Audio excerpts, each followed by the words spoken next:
विशेषता ये है कि कथा कहने वाले सनत कुमार भी बहुत बड़े विद्वान, और जो कथा सुन रहे हैं नारद वो भी बहुत बड़े विद्वान।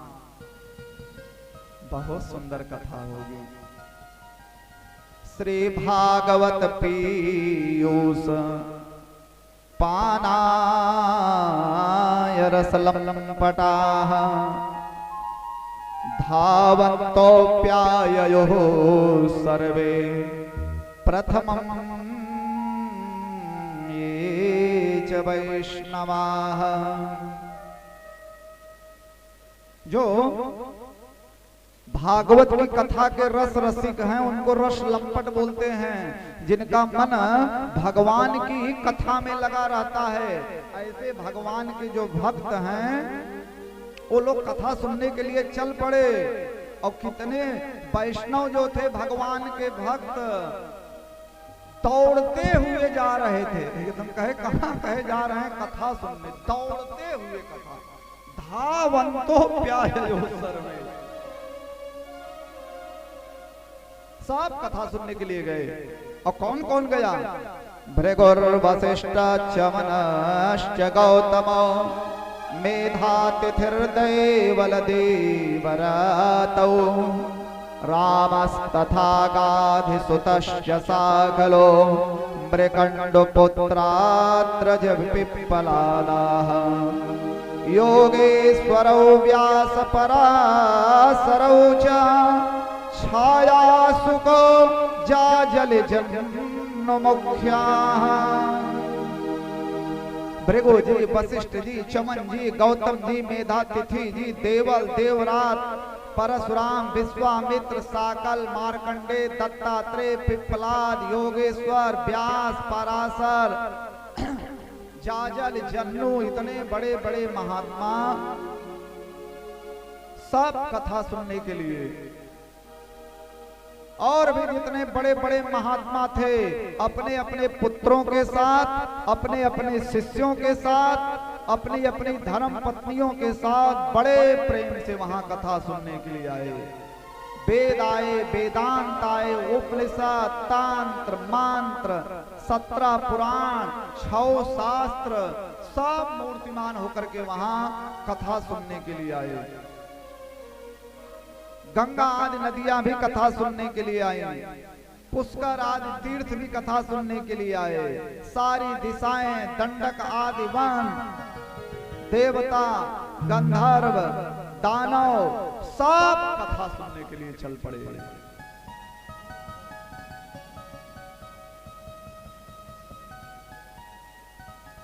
अच्छा, कुछ लोग ऐसे भी होते हैं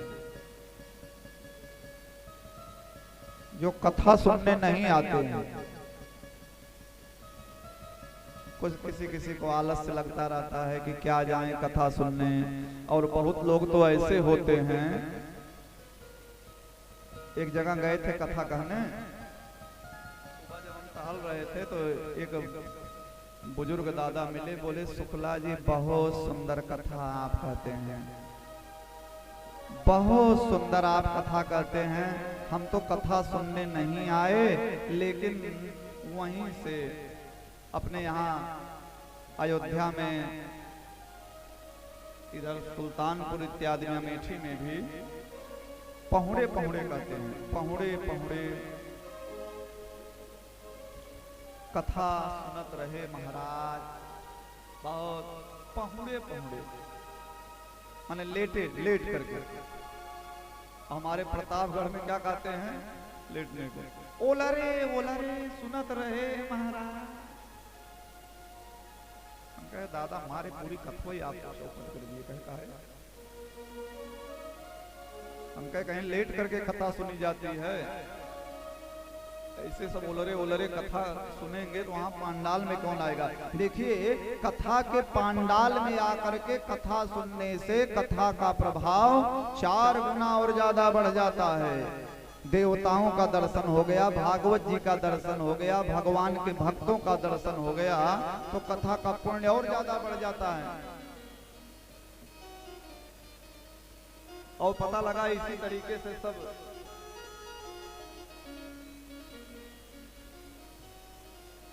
अपने अपने यहाँ लेट करके ही कथा सुनने लगेंगे तो आनंद नहीं आएगा। अब कुछ लोग ऐसे होते हैं जो सोचते हैं क्या जाएं कथा सुनने, वही कथा वही कथा। अरे एक भगत तो आकर के हमसे कहे, ये बताइए शुक्ला जी, वही भागवत की कथा, वही भागवत की कथा आप बार बार कहते रहते हैं, बोर नहीं होते हैं? हमने कहा महाराज जी वही दाल भात, वही दाल भात, वही दाल भात, सवेरे भी दाल भात, रात में भी दाल भात, फिर सवेरे दाल भात। तो जब दाल भात खाने में ये सब नहीं सोचना चाहिए। तो कुछ लोग जो आलस से कर रहे थे कि क्या जाएं कथा सुनने, भृगु जी उनको समझा बुझा कर कह रहे पड़े पड़े यहाँ क्या कर रहे हो, चलो। अपने साथ जो 2-4 लोगों को लेकर के कथा पांडाल में आता है ना, वो भी बड़ा भाग्यशाली होता है।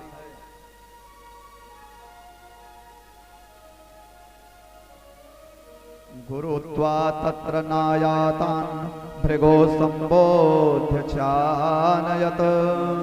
भृगु जी समझा बुझा करके सबको ले आए, बड़ी भीड़ हुई, जय जयकार हुआ। सनत कुमार व्यास गद्दी पर बैठे, जय जयकार हुआ। बोलिए भागवत भगवान की जय, बोलिए भागवत भगवान की जय। और सनत कुमार व्यास गद्दी पर बैठ करके भागवत की महिमा का इतना सुंदर गान किए। नारद जी जजमान है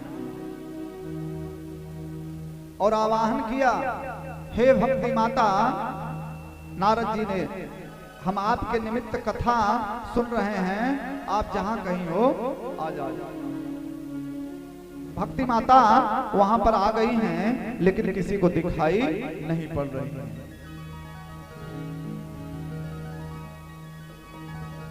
सनत कुमार व्यास गद्दी से कहते हैं, सदा सेव्या सदा सेव्या श्रीमद्भागवती कथा, यस्याः श्रवण मात्रेण हरिश्चित्तम् समाश्रयेत।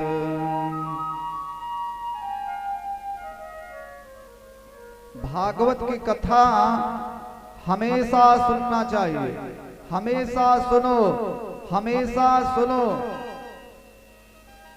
अरे भागवत की कथा हो रही है, कहीं हो रही है, शुक्ला जी के यहां हो रही है, कहीं भी हो रही है भागवत की कथा। भागवत की कथा सुनने भगत जी अभी आ नहीं पाए, केवल ये सोच रहे हैं कि भाई भागवत की कथा हो रही है, चलना है। ऐसा सोचता है जब भक्त यस्याः श्रवण मात्रेण हरिश्चित्तम् समाश्रयेत। भगवान जी उस भक्त के दिल में आकर के विराजमान हो जाते हैं। एक श्लोक, आधा श्लोक, आधे का भी आधा जो सुनता है उसकी कभी भी दुर्गति नहीं होती है, कभी उसकी दुर्गति नहीं होती है। इस संसार में सबसे दुर्लभ है भागवत की कथा। दुर्लभैव कथा लोके श्रीमद्भागवतोद्भवा,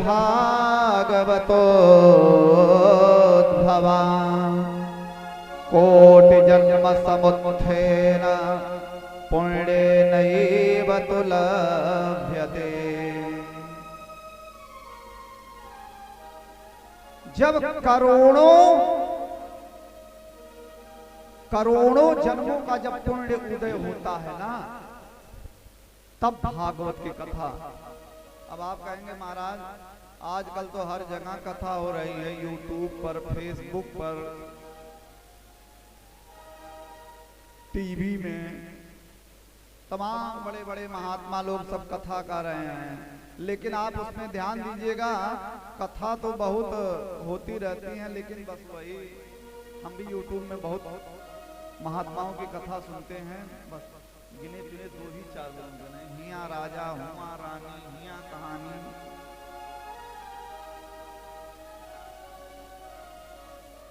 भागवत की कथा का अनुष्ठान करने के बावजूद भी बहुत कम ही कथा हो पाती है। करोड़ों जन्मों का जब पुण्य उदय होता है, तब किसी के यहाँ प्रामाणिक रूप से भागवत की कथा होती है।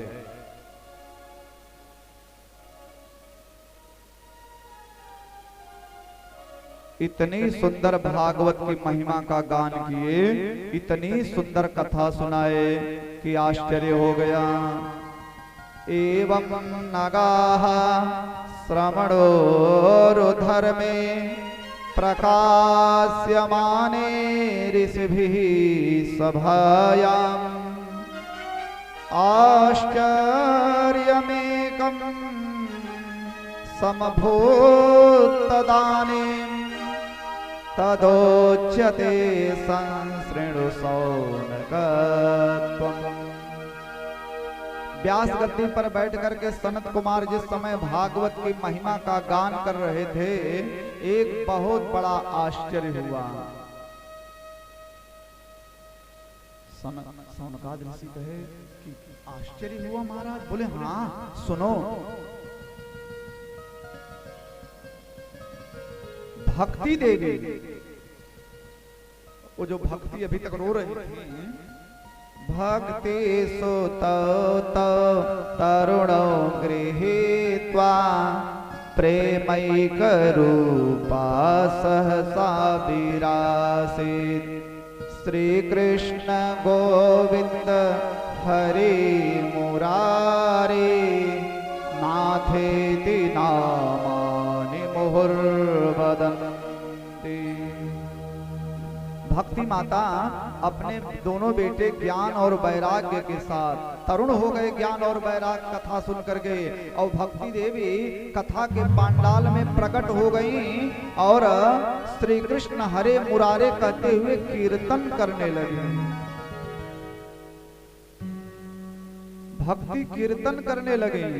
आइए हम लोग भी भक्ति माता के साथ श्री कृष्ण गोविंद हरे मुरारी हे नाथ नारायण वासुदेव हरि बोल। हरे मुरारी हे नाथ नारायण वासुदेव। मातु स्वामी सखा हमारे, मातु स्वामी सखा हमारे, हे नाथ नारायण वासुदेव। गोविंद हरे मुरारे हे नाथ नारायण वासुदेव।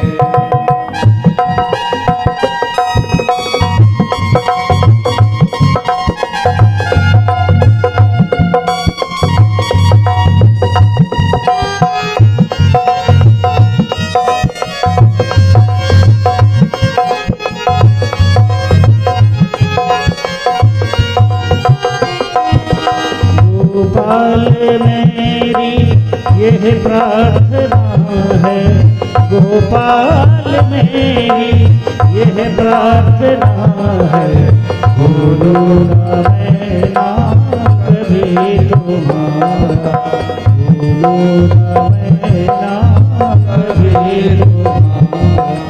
निष्काम होके दिन रात गाऊं, निष्काम होके दिन रात गाऊं, हे नाथ नारायण वासुदेव। कृष्ण गोविंद हरे मुरारे हे नाथ नारायण वासुदेव।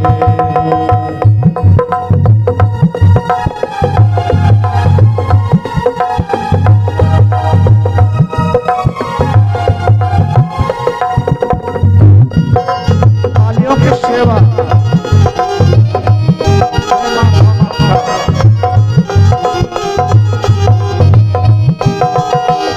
माता यशोदा हरि को जगावे, माता यशोदा हरि को जगावे। जागो उठो मोहन नैन खोलो, जागो उठो मोहन नैन खोलो। गाही रमाती तुमको पुकारे, गाही रमाती तुमको पुकारे। हे नाथ नारायण वासुदेव, गोविंद हरे पुकारे। हे नाथ नारायण वासुदेव।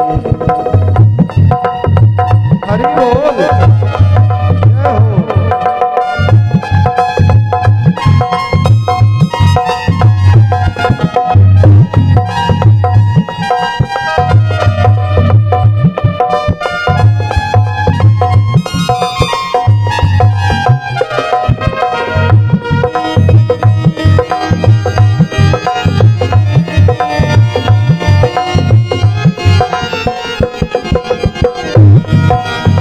देहांत काले तुम सामने हो, देहांत काले तुम सामने हो। मुरली बजाते मन को लुभाते, मुरली बजाते मन को लुभाते। यही गीत गाते धननाथ ध्यान, यही गीत गाते धननाथ ध्यान। हे नाथ नारायण वासुदेव, कृष्ण गोविंद हरे मुरारे। हे नाथ नारायण वासुदेव। मातु स्वामी कथा हमारे, मातु स्वामी कथा हमारे। हे नाथ नारायण वासुदेव, श्री कृष्ण गोविंद हरे मुरारे। हे नाथ नारायण वासुदेव।